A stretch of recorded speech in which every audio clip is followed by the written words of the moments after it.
Welcome to the channel guys. कैसे हैं आप लोग? आशा करता हूँ आप लोग अच्छे होंगे।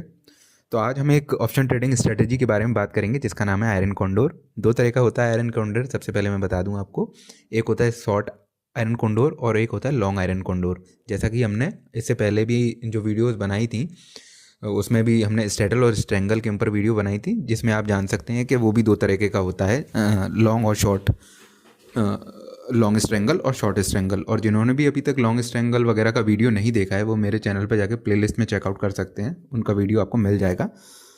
सो बेसिकली अगर हम आयरन कॉन्डोर की बात करें तो इसमें हम क्या करते हैं, चार पोजीशंस बनाते हैं एक साथ, दो शॉर्ट साइड की और दो लॉन्ग साइड्स की पोजीशंस को इकट्ठा हम एग्जीक्यूट करवाते हैं। जैसा कि हमने देखा था स्ट्रेंगल में और स्ट्रेडल में कि हम तभी बनाते हैं जब एक मार्केट एक रेंज में रहने वाला होता है, तभी वो स्ट्रेटजीज हमको प्रॉफिट देती हैं। तो वैसे ही हम जब भी इस स्ट्रेटजी को बनाते हैं आयरन कॉन्डोर, तो मार्केट एक रेंज में रहना चाहिए तभी हमको ये फ़ायदा देती है। पर जैसा कि स्ट्रेंगल और स्ट्रेडल में था कि हमारा जो लॉस था वो अनलिमिटेड हो सकता था। सो हम आयरन कॉन्डोर में क्या करते हैं कि अपने जो लॉस है उसको हम मिटिगेट कर देते हैं और उसको एक रेंज में ला देते हैं। जैसा कि हमारा प्रॉफिट भी एक फिक्स्ड हो जाता है तो लॉस को भी हम फिक्स्ड कर लेते हैं चार लेग बनाने के साथ साथ। तो इसलिए ये काफ़ी यूज्ड स्ट्रेटजी है, काफ़ी सारे प्रोफेशनल लोग भी इसको यूज़ करते रहे time to time and over again. So ऐसा नहीं है कि प्रोफेशनल यूज़ करते हैं तो ये कोई भी बहुत कॉम्प्लिकेटेड स्ट्रेटजी है, ऐसा कुछ भी नहीं है। ये एक सिंपल सा स्ट्रेटजी है जो कि मैं आज आपको बताऊंगा इसको कैसे बनाते हैं, कब ये हमें लॉस कराएगी या कब हमें प्रॉफिट देगी। तो पूरा डिटेल में एक बार देख लेते हैं। तो मैंने ऑलरेडी एक पोजीशन बना रखा है, चार लेग्स बना रखे हैं। तो चलिए मैं स्क्रीन पे ले चलता हूँ और उसी पे आपको पूरा विद द चार्ट समझाता हूँ कि क्या हमारे ब्रेक इवन पॉइंट्स रहेंगे, है ना, कहाँ पे ये लॉस देगी या कहाँ पे ये प्रॉफिट देगी। तो चलिए मैं डायरेक्टली आपको स्क्रीन पे ले चलता हूँ जहाँ पे मैंने ये पोजीशंस बना के रखी हुई हैं। तो ये हम लोग आ गए हैं स्क्रीन पे। तो जैसा कि मैंने बताया था कि इसमें चार लेग हम बनाते हैं, मतलब कि चार पोजीशंस हम लोग लेते हैं। तो देखिए इसमें मैंने चार पोजीशंस ले रखा है। पहला पोजीशन है ये सारा जो एक्सपायरी हमने लिया है वो एक में चार पोजीशंस ले रखा है, सॉरी। तो इसमें सबसे पहला पोजीशन जो हमने लिया है वो पी का लिया है। इसमें पी हमने बाई किया है 24,200 का, जिसका प्रीमियम है हमारा 72.75। दूसरा हमने सेल किया है पी को 24,400 का। अभी मार्केट चल रहा है, जो चल रहा है वो हमारा चल रहा है 24,610 पे। तो एक हमने 24,400 का पुट हमने ये सेल किया है, ऊपर वाला बाई किया है। ऐसे ही हमने एक सिमिलरली 24,800 का कॉल हमने एक सेल किया हुआ है और उसके बाद एक कॉल हमने 25,000 का बाई किया हुआ है। तो कुल मिला के ऐसे करके हमने ये चार पोजीशंस लिए। इसमें हमने क्या किया है देखिए, आपको जैसे देख कर भी समझ में आ रहा होगा। जैसे हमने पहला वाला जो पी बाई किया है वो हमारा करीबन 400 पॉइंट नीचे का है और फिर हमने एक उससे 200 पॉइंट ऊपर का 24,200 से ऊपर का एक हमने सेल कर दिया है। ऐसे ही सिमिलरली हमने कॉल साइड में किया है 25,000 जो कि 400 पॉइंट दूर का है, तो उसको हमने बाई किया है। और जो 24,800 का है, मतलब उससे 200 पॉइंट नीचे का है, उसको हमने सेल कर दिया। इससे ये कुल मिलाकर ये मैंने जैसा कि बताया था कि ये जब रेंज में रहता है तभी हम इस स्ट्रेटजी को बनाते हैं, तभी ये प्रॉफिटेबल रहती है। तो इसीलिए हमने जो पास वाले कॉल हैं और या पुट हैं उनको सेल किया है और दूर वाले आउट ऑफ द मनी जो कॉल और पुट हैं उनको हेज करने के लिए यहाँ पे बाय कर लिया, जिससे हमारा जो लॉस है वो लिमिटेड हो जाए। अदरवाइज हमारा जो लॉस रहता है वो अनलिमिटेड रहता है। तो जैसे कि आप देख पा रहे हैं ये पूरा ग्राफ ये दिख रहा होगा आपको ग्राफ। तो इसमें जैसे कि ग्राफ में बात करें तो देखिए इस रेंज में जब तक मार्केट रहेगा तब तक हम प्रॉफिटेबल रहेंगे, है ना।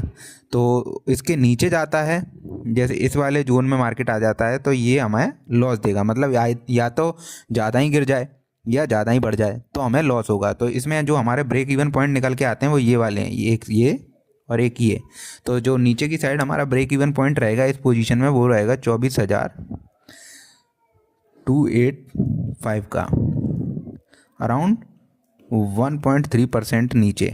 और जो हमारा ऊपर की साइड रहेगा वो रहेगा 24,915, मतलब 1.2% ऊपर। तो जब इन दोनों पोजीशंस के मार्केट ऊपर निकल जाएगा तब ये हमको लॉस देना चालू कर देंगी। अगर इन दोनों 24,285 और 24,915 के बीच में रहता है तो हमें प्रॉफिट होगा, तो हमें लॉस नहीं होगा इसमें। और जो हमें मैक्सिमम प्रॉफिट होगा इस पोजीशंस में वो होगा ये देखिए यहाँ पे लिखा है, ये प्रीमियम जितना हमने दिया है, मतलब प्रीमियम जो हमने दिया है वो दिया है अराउंड 2886 का। तो जो मैक्सिमम प्रॉफिट होगा मैं यहाँ लिख देता हूँ, मैक्स प्रॉफिट जो होगा वो होगा 2886 रुपये का इस पोजीशंस में।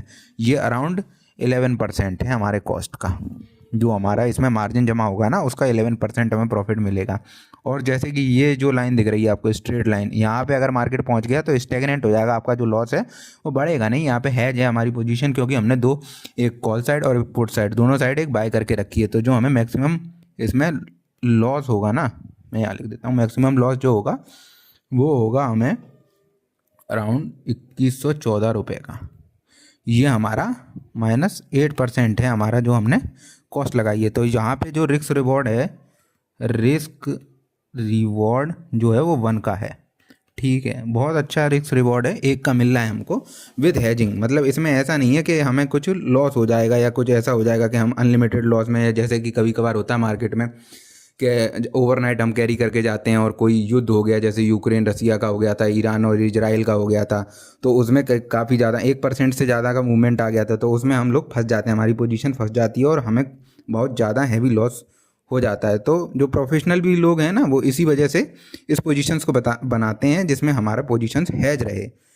तो इसमें काफ़ी अच्छा जो हम प्रॉफिट देख पा रहे हैं वो हमारा जो कॉस्ट लगा है उसका 11% हमको मिल जाएगा, और जो लॉस है वो हमें सिर्फ हमारा अराउंड जो है 8% के आसपास होगा। और काफ़ी अच्छा हमें रेंज भी देखने को मिल रहा है। जैसे रेंज जो है वो देखिए, ये नीचे की साइड में 24,852 तक जाएगा, वो 24,285 तक जाएगा। मतलब 1.3% मार्केट को 1.3% गिरना पड़ेगा, तब जाके हमें नीचे की साइड कटेगी।